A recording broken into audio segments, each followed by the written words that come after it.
نحمده ونصلي ونسلم على رسوله الكريم اما بعد فاعوذ بالله من الشیطان الرجیم بسم اللہ الرحمن الرحیم یاسین والقرآن الحکیم انک لمن المرسلین صدق اللہ العظیم۔ آج ہم نے 20ویں تراویح پڑھی اور اس میں ہم نے 23واں پارہ پڑھا ہے، اسی سے انشاءاللہ کچھ خلاصہ ہوگا۔ سورہ یاسین ہے، سورہ یاسین کو قرآن کریم کا دل بھی کہا جاتا ہے۔ ان لکل شیء قلبا وقلب القرآن یاسین، کہ ہر چیز کا ایک دل ہوتا ہے اور قرآن کریم کا دل جو ہے وہ سورہ یاسین ہے۔ اور سورہ یاسین کے بارے میں کہ جو صبح پڑھتا ہے اللہ شام تک اس کے سارے کام ضروریات کو پورا فرما دیتے ہیں، یہ اس کی فضیلت ہے۔ اور بھی بہت سارے فضائل ہیں، لیکن یہاں ایک بات ذہن میں رکھیں، ہم نے آج کل جو ہے وہ ہر ایک اپنا اپنا سوچ ہے، اپنی اپنی ایک طریقہ اور ترتیب بنائی ہے، لیکن اصل ترتیب دین کے مطابق جو ہوتی ہے وہی ہے۔ آج کل ہم کرتے ہیں صبح صبح دکان کھولی، دفتر کھولا، یا گاڑی میں بیٹھے یا کہیں پہ یا گھروں میں صبح صبح یاسین چلا دی، یاسین چلا دی، گاڑی میں چلائی، یا کوئی پڑھ لیتا ہے یا چلا دیتا ہے اور سن لیتے ہیں۔ اچھی بات ہے، پڑھنا بھی اچھا ہے، چلا دینا بھی اچھا ہے، سن لینا اچھا ہے، لیکن اگلا جو کام ہوتا ہے نا وہ غلط ہے۔ مثال صبح صبح سورہ یاسین چلائی، پھر اسی میں گھنٹے دو کے بعد جو ہے وہ گانے شروع کر دیے، اسی میں پھر الا بلا شروع کر دی، اسی میں پھر ناچ گانا شروع کر دیا۔ ڈرائیور حضرات جو صبح صبح گاڑی چلاتے ہیں، صبح صبح جو ہے وہ نعت اور تلاوت اور نعتیں اور یہ سارا کچھ ہوتا ہے، اس کے بعد پھر اس میں ہی، تو یہ چیز غلط ہے۔ اور دوسرا یہ کہ ہم صرف یاسین پڑھ کے یہی کافی سمجھ لیں، یہ بھی ٹھیک نہیں ہے۔ پورا قرآن ہمیں پڑھنا چاہیے، ڈیلی وائز پڑھنا چاہیے۔ سورہ یاسین پڑھنا میں نے بتایا اچھی بات ہے، لیکن باقی قرآن کو اگنور کرنا یہ ٹھیک نہیں ہے۔ پورے قرآن کی ترتیب ہمیں بنانی چاہیے، بھلے تھوڑی بنا لیں، 10 آیت بنا لیں، ایک رکوع بنا لیں، ایک پیج بنا لیں، کچھ بھی، لیکن یہ ہے کہ ڈیلی بیسس پہ ہمیں قرآن کی تلاوت بھی کرنی چاہیے۔ اس میں اللہ کے پاک پیغمبر علیہ السلام کی رسالت کا ذکر ہے، انک لمن المرسلین، بلا شبہ آپ رسولوں میں سے ہیں۔ تو اللہ کے پاک پیغمبر علیہ السلام کی رسالت ونص قطعی سے ثابت ہے کہ آپ جو وہ رسولوں میں سے ہیں۔ اذ ارسلنا واضرب لهم مثلا اصحاب القرية جاءها المرسلون اذ ارسلنا اليهم اثنين فكذبوهما فعززنا بثالث۔ یہ 3 رسولوں کا ذکر ہے، لیکن قرآن میں ان کا نام نہیں کہ ہم نے ایک بستی کے اندر جو وہ رسول بھیجے، پہلے 2 بھیجے، انہوں نے جھٹلایا، پھر ہم نے تیسرا رسول بھیجا۔ اب ان کے نام نہیں، لیکن بعضوں نے ذکر کیا ہے کہ ان کے نام صادق، صدوق، اور بعضوں نے شمعون تیسرا جو وہ ذکر کیا ہے کہ یہ وہ رسول بھیجے گئے تھے، لیکن ایک بستی والوں نے ان کو جھٹلا دیا اور جو ہے وہ ان کی تکذیب کی۔ تو انہوں نے یہ ذکر کیا یہاں پہ، اذ ارسلنا الیہم اثنین، جب ہم نے 2 رسولوں کو بھیجا، فکذبوہما، بستی والوں نے جھٹلایا، فعززنا بثالث، تو ہم نے تیسرا بھیجا، فقالوا انا الیکم مرسلون، انہوں نے بتایا کہ ہم اللہ کے رسول ہیں۔ وہ پھر آگے بستی والوں نے ان سب کو جھٹلا دیا۔ پھر ایک رجل مومن کا ذکر ہے، وجاء من اقصى المدینۃ رجل یسعى، کہ ایک بستی سے ایک دوڑتا ہوا آدمی آیا، رجل مومن، اس کا نام حبیب ابن زید یا حبیب ابن نجار جو ہے وہ اس کا ذکر کیا ہے کہ یہ ایک آدمی تھا کہ بستی والوں سے کہنے آیا تھا کہ ان رسولوں کی بات کو مانو، یہ اللہ کے رسول ہیں، خیر خواہی کی بات کرتے ہیں، تو الٹا بستی والوں نے انہی کو ہی مار دیا تھا۔ یہ ان کا ذکر ہے۔ آگے قیامت کے احوال کا ذکر ہے کہ الیوم نختم علی افواہہم وتکلمنا ایدیہم وتشہد ارجلہم بما کانوا، قیامت کے دن جو ہے وہ اعضاء گواہی دیں گے، اللہ زبان کو مہر لگا دیں گے، ہاتھ بولیں گے، ٹانگیں، پاؤں، ساری چیزیں جو اعضاء اچھا یا برا کیا وہ گواہی دیں گے، پیشانی گواہی دے گی، گھٹنے گواہی دیں گے، ٹانگ دے گی، انگلیاں، ہاتھ، پورے، ایک ایک چیز جو ہے وہ اچھا برا جو بھی کیا، جہاں پہ بھی کیا، زمین بھی گواہی دے گی، وہ سارا۔ اور زبان جو اللہ کی شان ہے، آج اللہ زبان کو بلوا رہا ہے، کل اللہ اس کو خاموش کروا دے گا، اعضاء کو بلوا دے گا، اعضاء کو، وہ تو مالک کی مرضی ہے، مالک کی مرضی ہے، تو جسے بھی بلوا دے، جسے بھی بلوا دے، بے زبان کو بلوا دے، زبان والوں کو گنگا کر دے۔ کتنے بیچارے ایسے ہوتے ہیں، زبان تو ہوتی ہے بول پھر بھی نہیں سکتے، کتنے ایسے ہوتے ہیں آنکھیں ہوتی ہے دیکھ پھر بھی نہیں سکتے، کتنے ایسے ہوتے ہیں ہاتھ ہوتے ہیں لیکن کام نہیں کرتے۔ تو یہ اللہ کی مرضی ہے، ہاتھ ہو کام نہ کرے، آنکھ ہو دیکھے نہ، زبان ہو بولے نہ، اور زبان نہ ہو اللہ بلوا دے، یہ بھی اس کی مرضی، یہ بھی کیا ہے، اس کی مرضی۔ تو یہ قیامت کے دن اعضاء بول کے گواہی دیں گے، پھر سارا کچھ بتائیں گے جو ہوا جیسے ہوا۔ سورہ صافات ہے، اس میں فرشتوں کی، صافات اصل میں صف بندی کرنے والوں کو کہتے ہیں، وصافات صفا، قسم ان فرشتوں کی جو صف در صف ہیں، صف بندی کیے ہوئے، صف بندی، فزاجرات زجرا، جو شیطانوں کو ڈانٹنے والے ہیں، فتالیات ذکرا، جو اللہ کا ذکر کرنے والے ہیں یا جو تلاوت کرنے والے ہیں۔ 3 قسم کے فرشتوں کا یہاں پہ ذکر کیا ہوا ہے۔ اب یہ اللہ کا ذکر تلاوت کی شکل میں بھی ہو سکتا ہے، سیکھنے سکھانے کی شکل میں بھی ہوتا ہے، کسی بھی شکل میں ہو سکتا ہے۔ ان الہکم لواحد، 3 قسمیں اٹھانے کے بعد فرمایا تمہارا اللہ کیا ہے؟ ایک ہے۔ تمہارا اللہ کیا ہے؟ ایک ہے۔ یہ آخر میں بھی آئے گا، اللہ نے مختلف طریقوں سے کیا ہے؟ توحید کو بیان کیا۔ یہاں سے آگے 6 پیغمبروں کا ذکر ہے۔ وَلَقَدْ نَادَانَا نُوحٌ فَلَنِعْمَ الْمُجِيبُونَ، یہاں سے نوح علیہ السلام کا ذکر ہے۔ وَإِنَّ مِن شِيَعَتِهِ لَإِبْرَاهِيمَ، ابراہیم علیہ السلام کا ذکر ہے۔ وہی سارا جو اپنے والد صاحب کو سمجھایا کیا کس کی عبادت کر رہے ہو اور نہ نفع دیتے ہیں نہ نقصان دیتے ہیں، اور تم سارے یہ کیا کر رہے ہو، یعنی کہ ابا جان کو سمجھایا، قوم کو سمجھایا۔ پھر وہ ان کے اسی میلے کا ذکر ہے جس میں وہ ابراہیم علیہ السلام کو دعوت دے رہے تھے کہ ہمارے ساتھ چلو، ابراہیم علیہ السلام نے عذر کر دیا تھا، وہ سارا اس کا ذکر ہے۔ اور آگے چل کے پھر ابراہیم علیہ السلام کے خواب کا ذکر ہے، اسماعیل علیہ السلام کے ذبح کا ذکر ہے کہ یار بیٹے میں تجھے دیکھ رہا ہوں، خواب میں ذبح کر رہا ہوں۔ بیٹے نے بھی کہا، سعادت مند بیٹا تھا، اس نے بھی پیغمبر بننا تھا، یا ابت افعل ما تؤمر، ابا جان جو آپ کو اللہ نے حکم دیا وہ کر گزریے۔ تو وہ دونوں تیار ہو گئے، فلما اسلم وتلہ للجبین، دونوں تیار ہو گئے وہ ذبح ہونے کے لیے، وہ ذبح کرنے کے لیے۔ لیکن اللہ کی طرف سے چونکہ ذبح مقصود نہیں تھا، آزمائش تھی، امتحان تھا، اس لیے اللہ نے کہا کہ آپ کامیاب ہیں، آپ کیا ہیں؟ کامیاب ہیں۔ تو ابراہیم علیہ السلام کو قربانی کا اللہ نے مینڈا دے دیا، وہ قربان ہو گیا۔ تو آج تک ہمارے لیے بھی قربانی کرنا سنت ہے، سنت ابراہیمی ہے، سنت ابراہیمی ہے۔ اور آج بھی ذبح اور گوشت مقصود نہیں ہے۔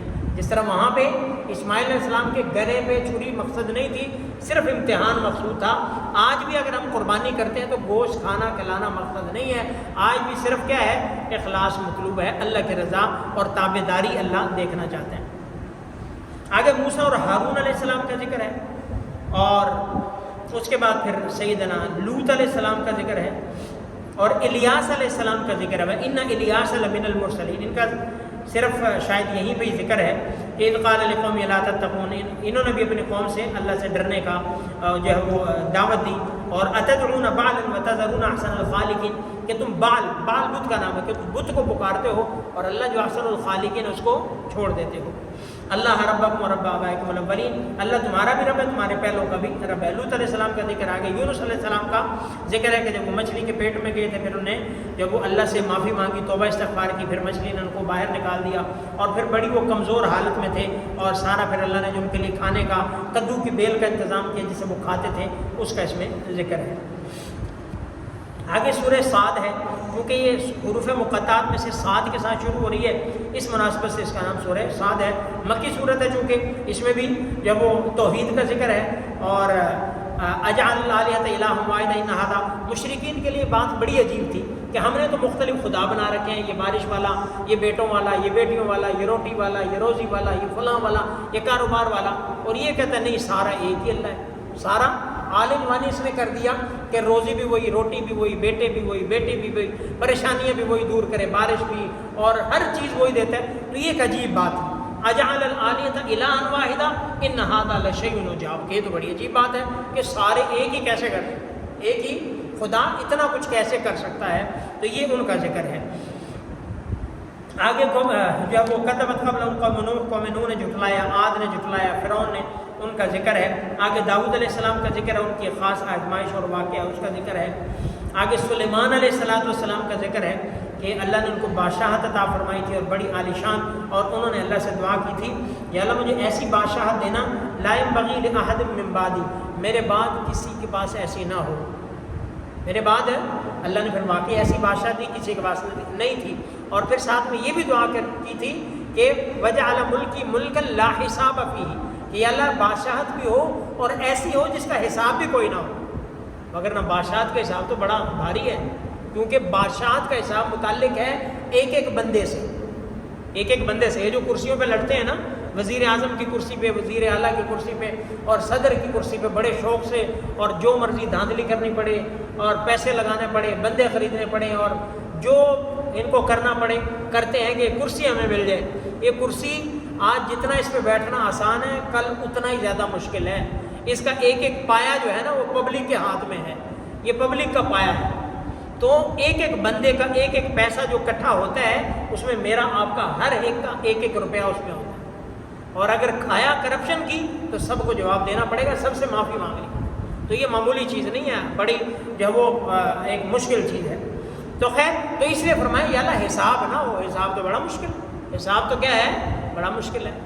تو اللہ سے اس لیے آپ علیہ السلام فرمایا کہ اللہ سے دعا کیا کرو کہ اللہ حاسبنا حساب یسیرا، یا اللہ ہمارا حساب یسیر کرنا، اور حساب یسیر کیا ہے کہ اللہ بغیر حساب کے ہی ہمیں پار کرنا، بغیر حساب کے، وگرنہ ہم حساب کہاں دے سکتے ہیں، ہم نہیں حساب دے سکتے۔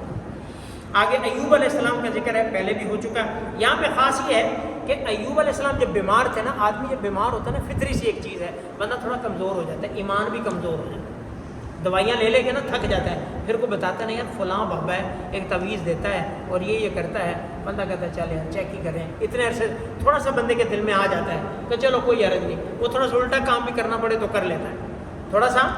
تو ایوب علیہ السلام، یہ ہم آج کل کے ماحول کی بتا رہا ہوں، اللہ معاف کرے، ایوب علیہ السلام کو بتانے لگا۔ ایوب علیہ السلام کی بیوی کے پاس ایک دفعہ شیطان آیا تھا انسانی شکل میں، انہوں نے کہا میں آپ کے خاوند کو ٹھیک کر دوں گا، اتنے عرصے سے جو بیمار ہے میں ٹھیک کر دوں گا، جب ٹھیک ہو جائے نا بس آپ نے کہنا فلاں اس نے ٹھیک کیا ہے، فلاں بندے نے ٹھیک کیا ہے۔ انہوں نے کہا ٹھیک ہے، ایوب علیہ السلام کو بتایا تو ایوب علیہ السلام بیوی سے غصے ہو گئے اور نے کہا جب میں ٹھیک ہوں گا نا تجھے میں 100 کوڑے لگاؤں گا۔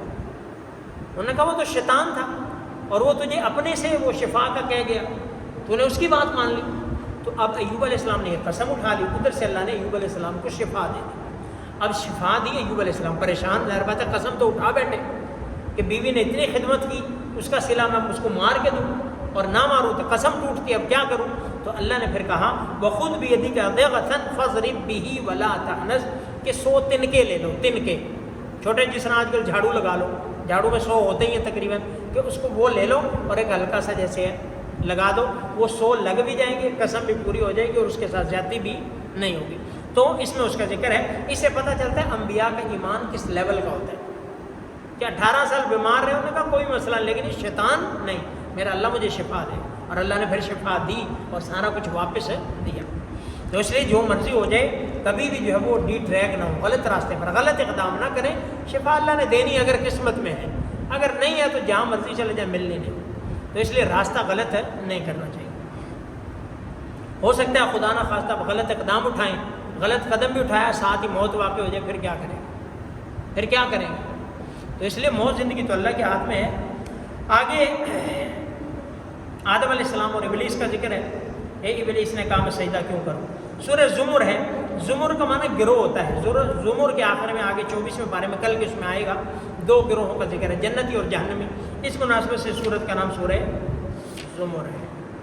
آخر میں چل کے پھر ضرب اللہ مثلا رجلا فی شرکاء متشاکسون ورجلا سلما لرجل هل یستویان مثلا، میں نے کہا کہ اللہ نے مختلف طریقوں سے توحید کو بیان کیا، فرمایا کہ اللہ مثال بیان کرتا ہے، ایک وہ بندہ جو 2 بندوں کا مشترکہ غلام ہو، رجلا شرکاء فی متشاکسون ورجلا سلما لرجل، اور ایک بندہ وہ جو ایک کا غلام ہے، ایک کا کیا ہے؟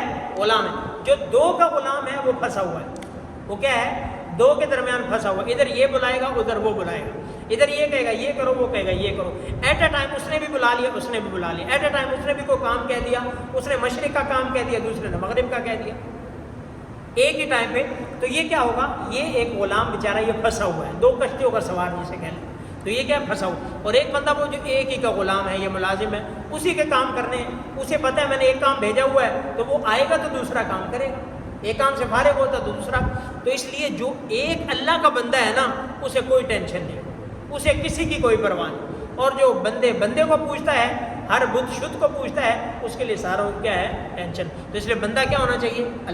اللہ کے، تو اللہ ہمیں اپنا خالص بندہ بنائے، اللہ شیاطین سے، بتوں سے، دائیں بائیں سے اللہ ہم سب کی حفاظت، آمین۔